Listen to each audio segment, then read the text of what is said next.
성경 말씀을 봉독하겠습니다. 오늘 우리에게 주시는 하나님의 말씀은 구약 성경입니다.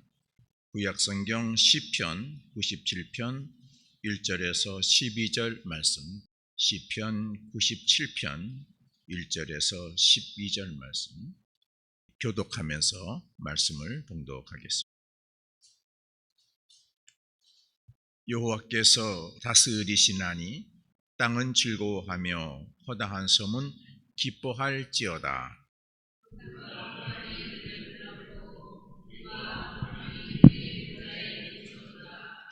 불이 그의 앞에서 나와 사방의 대적들을 불사르시는도다.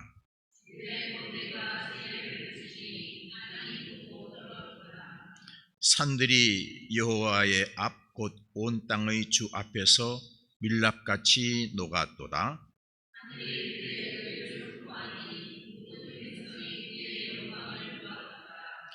조각한 신상을 섬기며 허무한 것으로 자랑하는 자는 다 수치를 당할 것이라. 너의 신들아 여호와께 경배할지어다.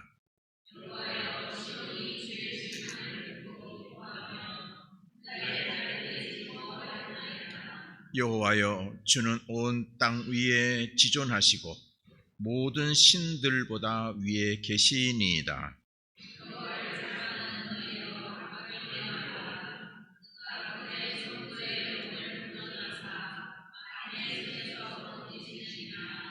의인을 위하여 빛을 뿌리고 마음이 정직한 자를 위하여 기쁨을 뿌리시는도다.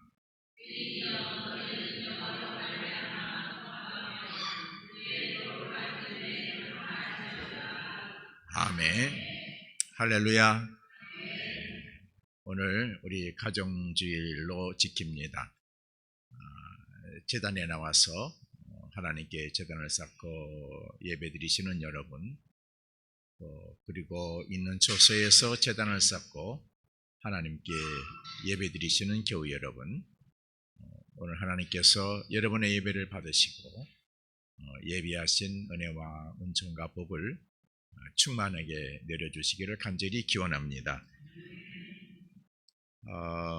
건강한 가정의 특성이 있습니다. 그 5가지 특성을 먼저 말씀을 드리겠습니다.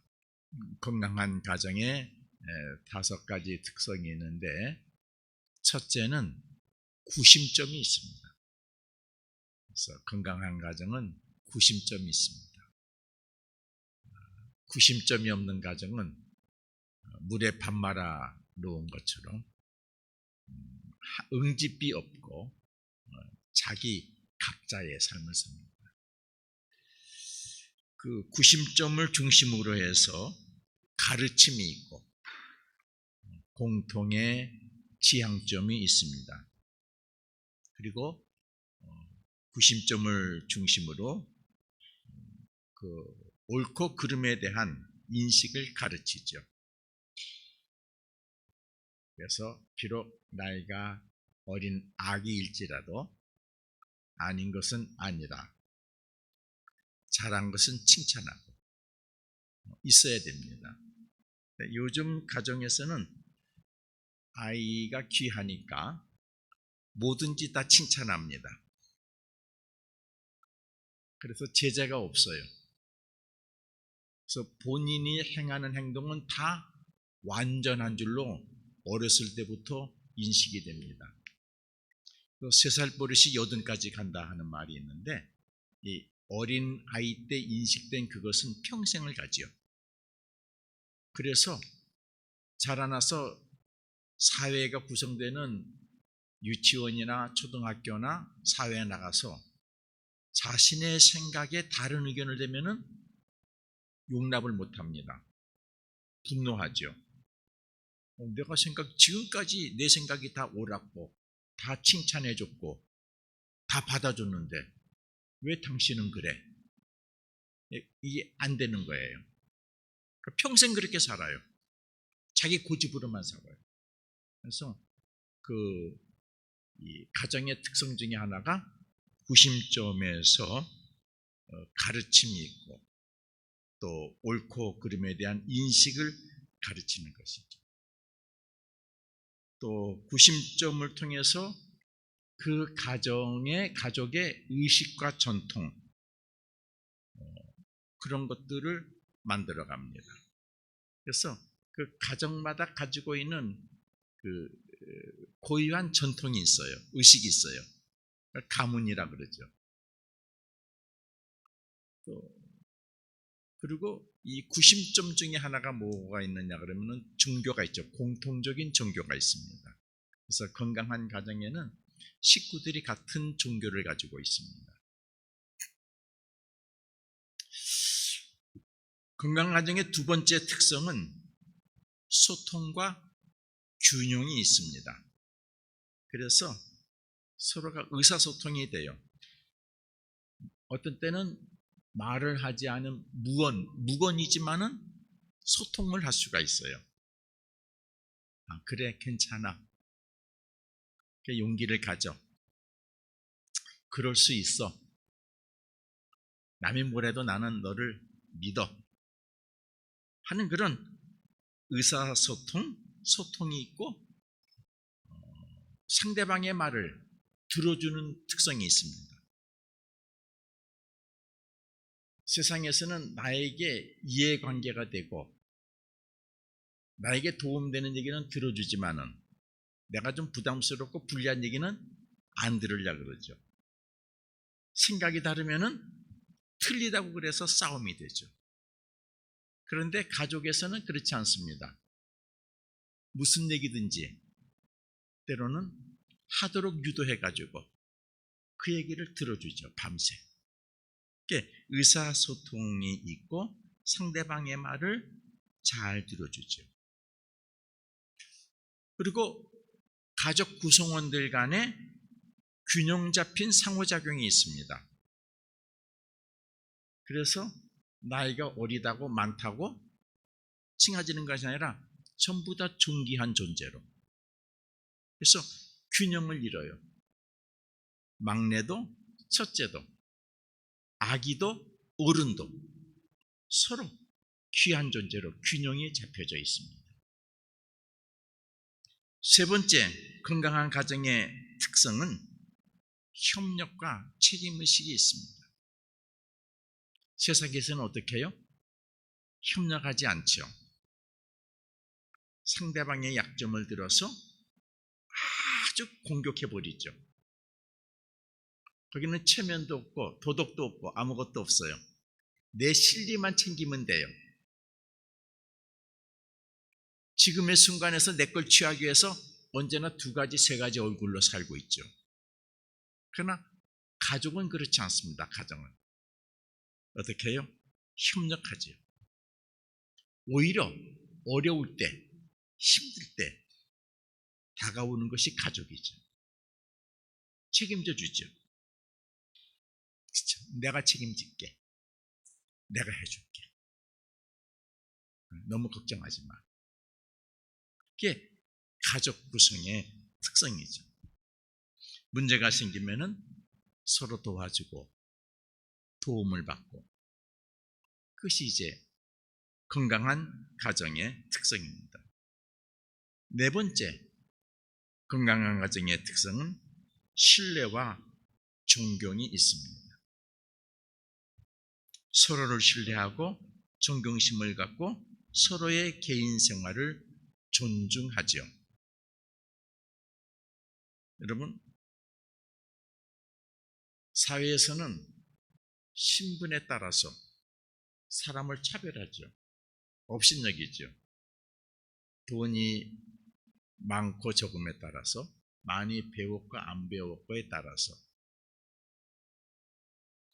그리고 직위가 네가 어디 출신이냐, 어느 학교 출신이냐, 어떤 직업을 가졌느냐에 따라서 그렇게 사람을 차별하죠. 그러나 가정은 그렇지 않습니다. 아빠가, 엄마가 어떤 직업을 가졌든지, 내 자식이 어떤 직업을 가졌든지, 많이 배웠든지 못 배웠든지 어떻게 해요? 아주 귀한 존재죠. 없으면 안 되는 존재죠. 존중하죠. 그런 특성이 있습니다. 마지막 다섯 번째로 건강한 가정의 특성은 섬김과 나눔이 있습니다. 가족 구성원들 간의 섬김과 나눔을 넘어서서 세상을 향해서 섬기고 나눔을 합니다. 타인에게 봉사하는 것 아주 귀하게 여기고 문제가 생기면 이웃을 섬기고 돕는 일, 그걸 아주 귀하게 여기고 앞장섭니다. 이런 다섯 가지 특성이 건강한 가정의 특성이다, 이렇게 얘기를 합니다. 러셀이라고 하는 교육신학자가 있는데, 그는 교회는 여러 가지 기능이 있지만은 하나님의 가족 공동체 기능이 있다, 그렇게 얘기를 했습니다. 그래서 그거를 주제로 책도 하나 썼어요. 작은 소책을 하나 썼는데, 교회는 하나님 가족 공동체다. 그래서 교회가 건강해지려고 그러면은 이 건강한 가족이 되는, 가정이 되는 이 기능이 교회에도 있어야 되는 줄로 믿습니다. 그렇죠? 우리 교회에 구심점이 있어야 되죠. 교회의 구심점은 무엇입니까? 성부, 성자, 성령이죠. 하나님의 말씀, 성경, 우리를 구원하신 그리스도, 우리의 생각을 주장하시는 성령, 내 생각이 아니고 세상의 생각이 아니고 세상의 논리가 아니라 영으로 오셔서 나를 깨닫게 하시는 하나님의 생각, 그것이 구심점이죠. 이 구심점이 없으면 그러면 그 하나님 가족 공동체는 깨지기 시작을 하지요. 그렇죠? 구심점이 있어야 돼요. 그래서 건강한 교회가 되는 것입니다. 또 소통과 균형이 교회에 있어야 되죠. 그래서 언제나 교회는 회의라고 하는 것을 통해서 의견을 소통하죠. 그러니까 여러분들도 하고 싶은 얘기가 있으면 기다리세요. 어느 때까지? 회의할 때까지. 회의를 통해서 얘기하시면 그거는 교회 발전을 위해서 공동체가 하나 되는데 큰 이익이 되는 줄로 믿습니다. 근데 회의가 아닌, 회의 기간을 참지 못하고 얘기해요. 아무개 집사, 우리가 이렇게 했으면 좋겠어. 아무개 권사, 우리가 이렇게 하면 더 좋은데. 그렇게 되면 어떻게 돼요? 그게 불평이 될 수 있어요. 잘못하면은. 불평이 될 수 있어요.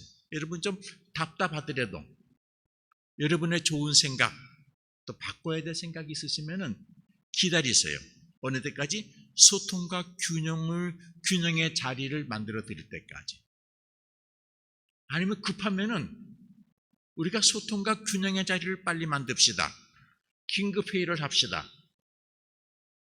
우리가 한 달에 한 번씩 운영회를 하니까 그때 여러분의 의견을 내는 거예요. 뭐든지. 그래서 서로 소통이 돼야 돼요. 그래서 구성원들 간의 균형을 맞춰 나가야 되는 것이죠. 그것이 건강한 가족 공동체, 건강한 하나님 가족 공동체를 만들어가는 아주 중요한 것입니다. 아주 좋은 의견인데 이 의사와 소통의 그 자리에서 말하지 않기 때문에 불평이 되고 오해가 되고 갈등이 되는 것이죠. 세 번째, 협력과 책임의식이 있어야 되죠. 교회가 건강하려면 서로 협력해야 돼요. 내가 싫어도 때로는 협력해야 돼요. 또는 서로가 책임지려고 그래야 돼요. 아니 집사님, 이건 내가 할게요. 그게 제 탓이에요. 그래서 천주교에서는 그러잖아요. 내 탓이요, 내 탓이요, 내 탓이로다. 공동체가 깨지는 요인 중에 하나는 뭐예요? 책임을 느끼지 않고 남에게 책임을 돌리는 것이죠. 남 탓하는 거. 아무개 집사 때문에 그랬어. 그 집사가 그때 그랬지만 안 했어도 그래요. 네 번째, 신뢰와 존경 그리고 존중이 있어야 되죠. 교회는 믿음의 공동체지요. 믿어줘야 돼요. 하나님을 믿고 성도 간에 서로 신뢰하고 믿음이 있어야 되고 서로를 존중해야 되는 줄로 믿습니다. 내 생각과 다르다고 다른 사람을 편애하거나 비하하거나 탓하는 것은 공동체를 깨는 아주 무서운 것이 됩니다. 그리고 서로의 개인 생활을 존중해야 하죠. 그렇죠. 우리가 어떤 일을 했어요. 어떤 모임을 가졌어요. 근데 아무개가 거의 참석을 안 했어요. 도대체 권사가 돼서도 이런데 참석도 안 하고. 아니에요. 그분은 참석하지 못한 아픔이 있겠죠. 그렇죠? 아픔이 있겠죠. 뭐 그런 게 있어요. 아니, 어떻게 내 사생활, 내 인생의 모든 것, 내 삶의 모든 것을 매잘코잘 다 설명을 해서 상대방을 이해시켜야 됩니까? 여러분은 그렇게 합니까? 안 하잖아요. 나는 안 하면서 다른 사람은 나를 이해시켜야 된다. 내가 이해되게끔 얘기해야 된다. 그런 불합리가 어디 있습니까? 우리는 서로 인격적으로 상대방을 존중할 수 있어야 되는 줄로 믿습니다. 사정이 있어요. 예? 형편이, 말 못하는 형편이 있어요. 여러분 제 형편을 다 아십니까? 모르잖아요. 그리고 나를 평가할 수 없는 거예요. 서로가 공동체로서의 최선을 다하는 거예요. 그게 건강한 하나님 가족 공동체를 이루어가는 길인 것입니다. 그리고 다섯 번째, 건강한 가족 공동체, 가정의 기능, 특성, 섬김과 나눔이 있어야 돼요. 먹기만 하고 싸지 않으면 병이 걸린 사람이에요. 그렇죠? 여러분, 집에서 아무리 좋은 고급집이라도 하수구가 막혀버리면 그 집은 못 쓰는 집이에요.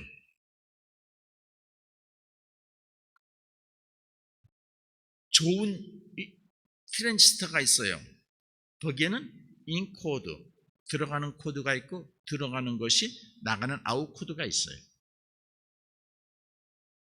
그랬을 때 이것이 값을 내는 것이죠. 교회도 마찬가지예요. 인코드가 있으면 아웃 코드가 있어요. 나가는 것이 있어야 돼요. 그것이 뭡니까? 섬김과 나눔이죠.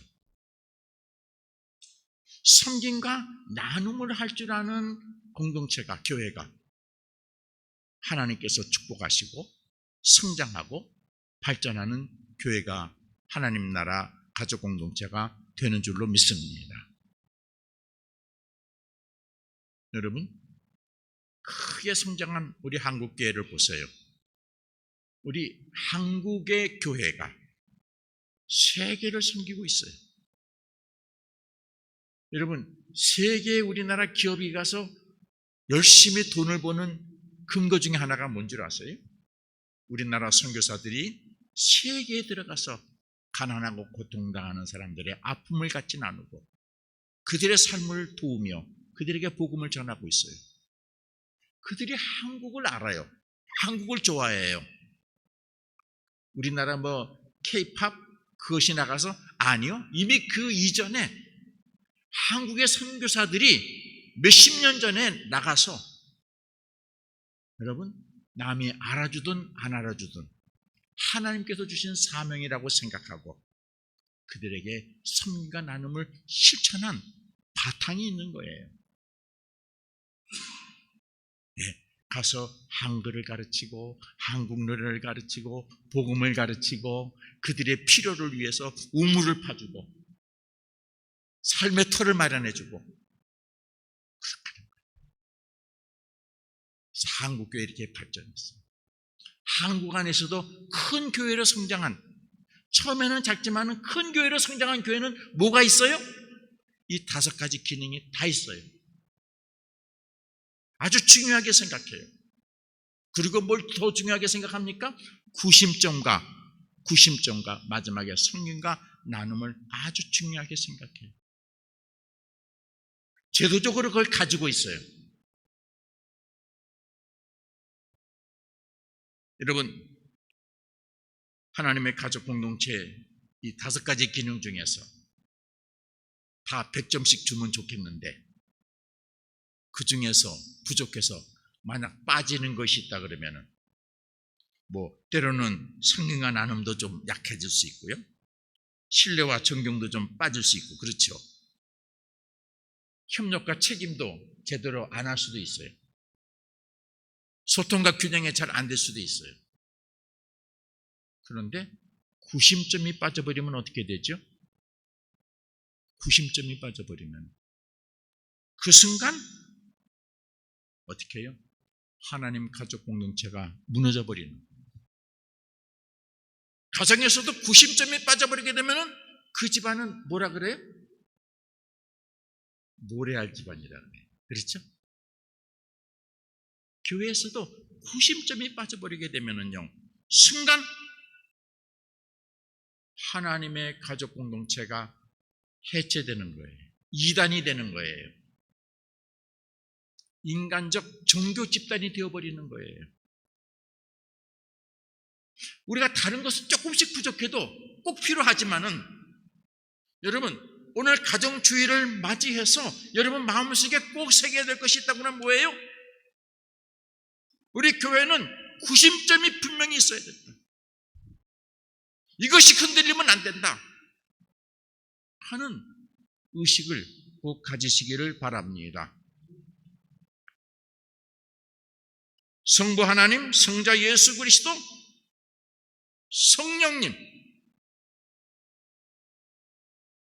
내 생명의 주인 되신 하나님, 나를 구원하셔서 하나님의 자녀가 되신 그리스도, 그리고 내 생각을 주장하시고 나로 하여금 하나님의 뜻을 알도록 깨우쳐 주시는 성령님의 역사, 그분이 우리의 중심이다, 이 재단의 중심이다, 내 인생의 중심이다 하는 이 구심점을 여러분 놓치지 마시기를 바랍니다.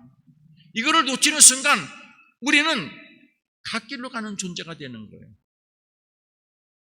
껍데기는 교회에 나와서 예배를 드리고, 껍데기는 신분을 가지고 장로, 권사, 집사의 신분을 가지고 교회에서 일하지만은 교회를 파괴하는 존재가 되는 거예요. 교회의 암적인 존재가 되는 거예요. 여러분, 믿음 생활 속에서 이 구심점은 절대 놓치지 마시기를 바랍니다. 다른 건 부족해도 괜찮아요. 내가 좀 게을러서 성령의 나눔을 못해도 괜찮아요. 난 성격이 좀 지랄 같아가지고 협력과 나누는 거, 남을 존중하는 거, 난 남을 인정해 주는 거 난 잘 못해. 괜찮아요. 다른 사람이 품어주니까. 그런데 여러분, 뭘 놓치면 안 돼요? 구심점. 구심점을 놓치면은 여러분들은 악의 존재가 되는 거예요. 아시겠습니까? 하나님의 교회를 파괴하는 존재가 되는 거예요. 잔치집에서 우는 자가 되는 거예요. 장례집에 가서 춤추는 자가 되는 거예요.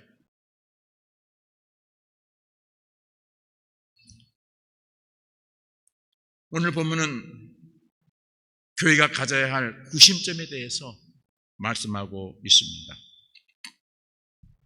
1절 상반절의 말씀입니다. 뭐라고 말씀했습니까?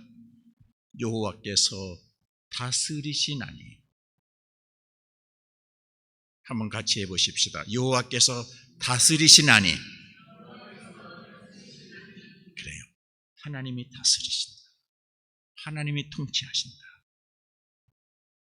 하나님의 가족 공동체인 교회가 건강하고 부흥하고 큰 사역을 감당하는 하나님의 교회가 되려면은 모든 구성원들이, 교인들이 똑같이 여호와 하나님의 다스림을 받으며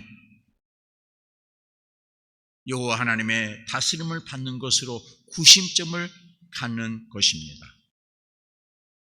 그러면 교회는 온전한 하나님 나라 운동 공동체가 되고 그리스도의 제자 공동체가 되고 세상으로부터 칭송을 받고 하나님의 기적이 나타나는 교회가 되는 것입니다. 여러분, 세상 사람들이 우리 교회에 이렇게 기웃거릴 때 뭘 보겠어요? 저기는 몇 명이나 모일까 생각하겠죠. 저기는 부자가 몇 명이나 있을까? 저기 사업하는 사람은 누굴까? 보겠죠. 저 교회는 어떻게 동네를 위해서 섬기나 보겠죠. 그러나 그들이 와서 머리 숙이고 교묘하게 무릎 꿇고 순종하고 마음에 큰 감동을 갖는 것은 뭐예요? 여기 교회는 모든 교인들이 다 하나님을 향한 구심점을 가지고 하나님께 예배드리고 성도 간의 교제를 하는 것을 볼 때에 그들에게는 어디서 느끼지 못하는 뜨거운 감동과 성령의 역사하심에 그들의 심령 속에 격하게 찾아오는 감동이 있게 되는 줄로 믿습니다. 오늘 시편 97편은 하나님께서 다스리실 때 나타나는 세 가지 현상을 설명하고 있습니다. 첫 번째 현상은 여러분, 하나님이 다스림을 받을 때 그 신앙에는 세 가지 은총이 나타난다 그랬어요. 첫째는 뭐냐? 땅은 즐거워하고 1절에 있죠? 여호와께서 다스리시나니 땅은 즐거워하며, 두 번째 허다한 섬은 기뻐하고, 세 번째 6절로 넘어가서 하늘이 그의 의를 선포하니 그의 모든 백성이 하나님의 영광을 본다. 여러분이 하나님의 다스림을 받게 되면은 첫째로 여러분에게 즐거움이 찾아오고 기쁨이 찾아오고 하나님의 영광을 볼 수 있는 역사가 나타나게 되는 걸 아시기를 바랍니다. 땅이 뭐예요? 땅이 뭐예요? 여러분, 삶의 자리예요. 그렇죠? 삶의 자리. 삶의 자리가 즐거워져요. 섬이 뭐예요? 허다한 섬이 뭐예요? 여러분, 섬하면 딱 뭐가 생각이 나요? 섬하면 연휴니까 놀러 가고 싶다. 여러분, 제 후배가 제가 가서 집회도 했지만은 미국 가가지고 목회를 했는데 하와이에서 목회를 해요. 그래서 제가 거기 가서 집회 한번 했어요. 초청해서. 하와이 사람들이 가지고 있는 뭔가 있어요. 그게 뭐예요? 외로움이에요. 섬이라고 하는 거예요. 본토가 아니라는 거예요. 제주도 사람들이 가지고 있어요. 각종 섬에 사는 사람들이 가지고 있어요. 외로워요. 단절됐다고 생각해요. 급한 일 있을 때 가지를 못해요. 외로워. 네, 그 섬이 그 섬에게 기뻐함을 주십니다. 섬에게 기뻐함을 주십니다. 땅, 삶의 자리에 즐거움을 주십니다. 하나님의 다스림을 받으면 여러분의 삶의 자리가 즐거움의 역사가 나타나고 여러분이 그거로부터 단절돼서 외롭다고 느껴지는 그때에 하나님께서 여러분에게 기쁨을 주시고 여러분의 삶을 통해서 하나님의 영광을 보는 은혜를 주시는 것입니다.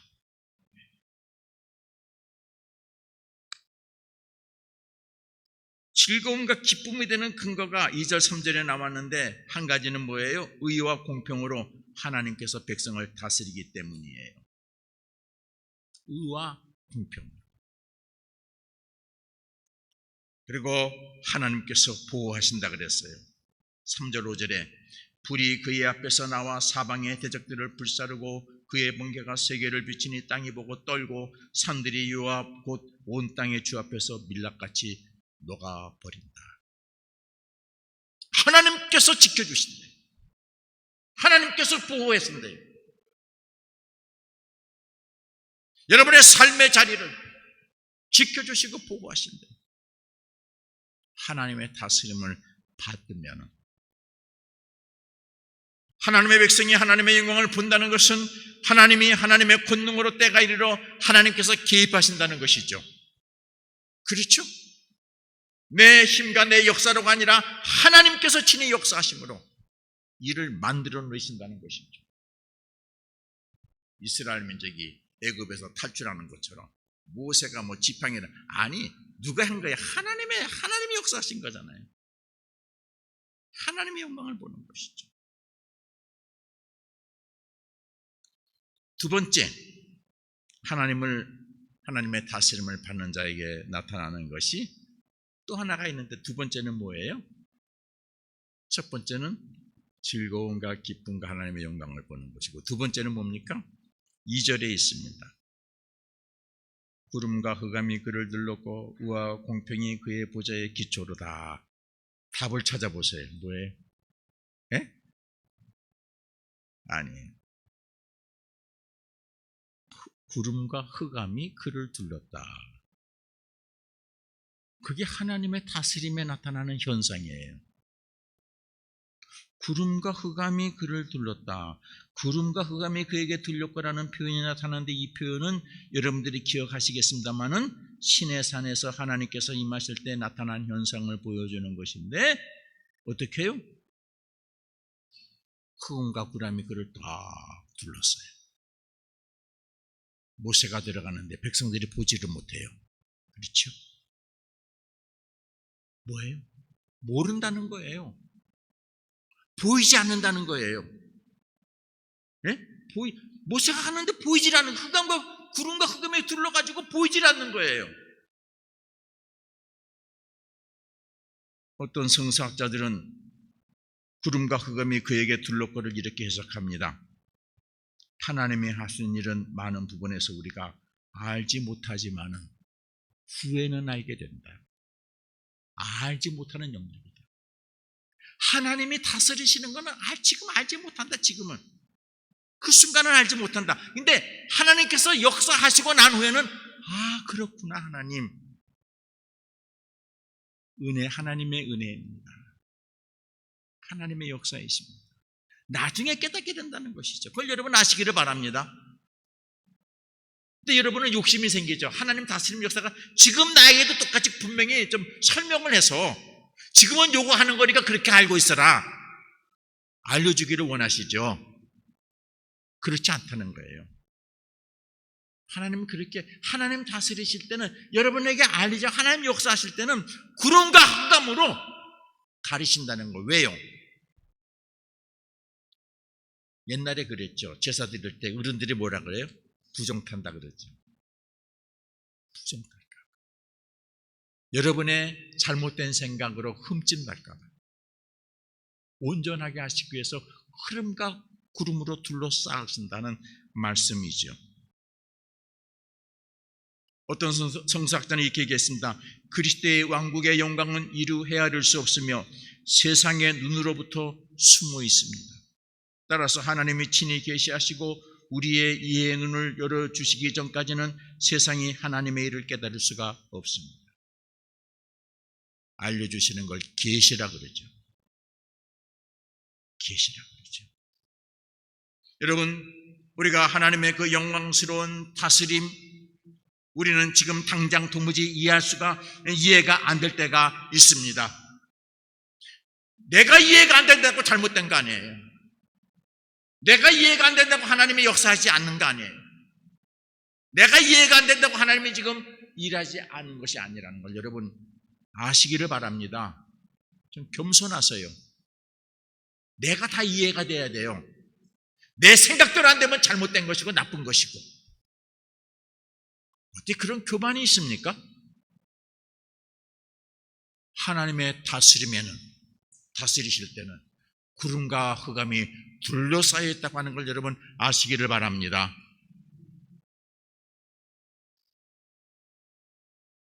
우리가 하나님의 그 영광스러운 통치를 우선 당장 도무지 이해가 안 될 때가 있지요. 왜 선한 사람들이 고통을 당하고, 왜 의롭게 사는데, 왜 무릎 꿇고 기도하는데 왜 고통이 계속해서 이어지고, 왜 악인들이 극성을 부리고 악한 자들이 뭐가 다 그들 중심으로 되는 것 같고, 하나님 도대체 어디 계십니까? 그런가 흑암으로 둘러싸일 때가 있어요. 그래서 어떤 성사학자는 이런 얘기를 합니다. 구름이 있을지라도 더러움이 없고 흑암이 있을지라도 왜곡됨이 없는 나라가 하나님 나라입니다. 2절 후반부에 분명하게 보여지는 말씀이 있죠. 의와 공평이 그 보좌의 기초로다. 여러분 구름과 흑암으로 보이지 않더라도 하나님은 의와 공평으로 지금 보이지 않게 다스리고 계심을 믿으시기를 바랍니다. 지금도 하나님은 계림교회를 사랑하셔서 계림교회를 다스리고 계시고 여러분을 다스리고 계시는 것을 믿으시기를 바랍니다. 역시 하나님의 다스림 가운데는 흑암과 구름으로 가리고 계세요. 할렐루야, 할렐루야. 가리고 계세요. 그러니까 우리가 좁은 생각으로 우리가 판단해서 입을 열지 마시기를 바랍니다. 분명한 것은 의와 공평으로 가장 좋은 것으로 교회와 여러분을 다스리고 계시고 있다고 하는 사실입니다. 세 번째, 하나님께서 다스리는 특성 세 번째는 하나님의 다스림에는 하나님의 통치를 다스림을 거부하는 자는 수치를 당하게 하신다는 말씀입니다. 7절 말씀 보세요. 조각한 신상을 섬기며 허무한 것으로 자랑하는 자는 다 수치를 당할 것이라. 무슨 얘기야? 하나님의 다스림을 받지 않는 자들 다 수치를 당할 것이라. 너희의 신들아 여호와께 경배할지어다. 이 지구상에는 많은 사람들이 살고 있어도 영적으로 바라보면 두 개의 그룹이죠. 한 그룹은 하나님의 다스림을 받는 그룹, 한 그룹은 하나님의 다스림을 거부하는 그룹. 그렇죠? 교회도 마찬가지입니다. 우리의 세상에 교회가 많은 교회가 있어도 두 그룹으로 나눌 수가 있어요. 하나님의 다스림을 받는 교회, 하나님의 다스림을 받지 않고 지 멋대로 일하는 교회. 교인들도 두 그룹으로 나눌 수 있어요. 하나님의 다스림을 받고 교회를 섬기는 교회, 하나님의 다스림을 받지 않고 자기 성격대로 교회를 섬기는 교회.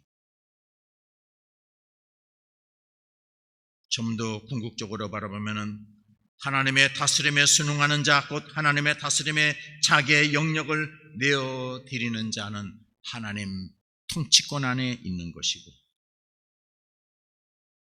또 하나님의 다스림을 거부하는 자들도 어디에 있습니까? 하나님 통치권 안에 있어요. 순응하는 자에게는 즐거움과 기쁨과 하나님의 영광을 보여주시고, 거부하는 자에게는 뭘 주신다고요? 수치를 주신다. 어떤 사람은 하나님의 통치를 거부하고 자기 마음대로 살아가는 것이 편하고 재미있고 자유롭다고 생각할 것입니다. 그러나 결국은 뭐예요? 수치를 당하는 길이고 망하는 길이죠. 이 지구촌에 많은 민족, 많은 나라가 살고 있지만은 영적으로 바라보게 되면은 하나님의 통치를 받으며 그 다음에 하나님께 순종하는 자, 하나님의 통치하심에 자기의 영역을 내어드리는 자, 그들은 부강하고 흥왕하는 나라가 되고 민족이 되고 국가가 되어지는 것입니다. 왜 하나님의 통치를 거부하는 자가 수치를 당할 수밖에 없습니까? 하나님의 통치를 거부하는 것은 곧 악을 행하는 것이기 때문입니다. 10절 말씀에 보면은 여호와를 사랑하는 너희여라는 말과 대조를 이루는 단어가 또 하나 있는데 그건 악인이라고 표현되어져 있습니다. 하나님을 사랑하는 자와 악을 사랑하는 자, 분리되어 있어요. 근데 섞여 살아요. 이게 문제예요. 섞여 살아요. 다 하나님을 사랑하겠다고 모였는데 또 거기 또 악인이 나와요. 예수님께서 12제자를 모았는데 거기에 누가 생겨요? 가룟 유다가 생겨요. 초대교회에서 7집사를 선정했는데 거기에 또 누가 생겨요? 예? 잊어버렸네요. 응? 교회를 망가뜨리는 집사 있잖아요.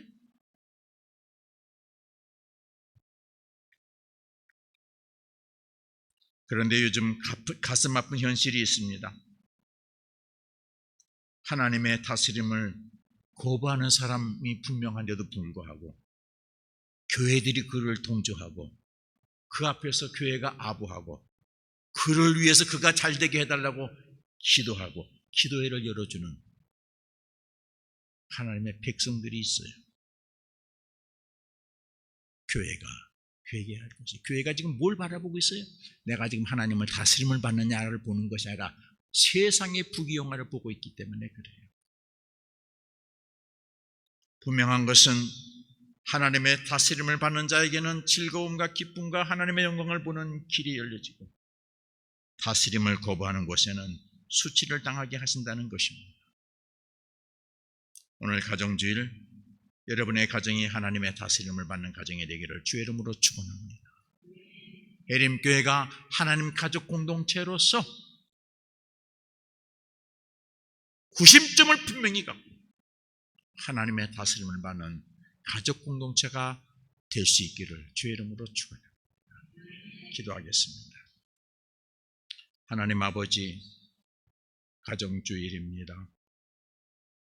에림교회 모든 가정에 하나님의 다스림을 받는 구심점이 꼭 있게 해주시고 해림교회는 하나님 나라 가족 공동체의 이원이 해림교회에 하나님이 구심점이 되어 하늘의 뜻이 이루어져 이곳에 기쁨과 즐거움이 있고 주의 영광을 보는 역사가 있게 해 주옵소서. 예수님 이름으로 기도합니다. 아멘.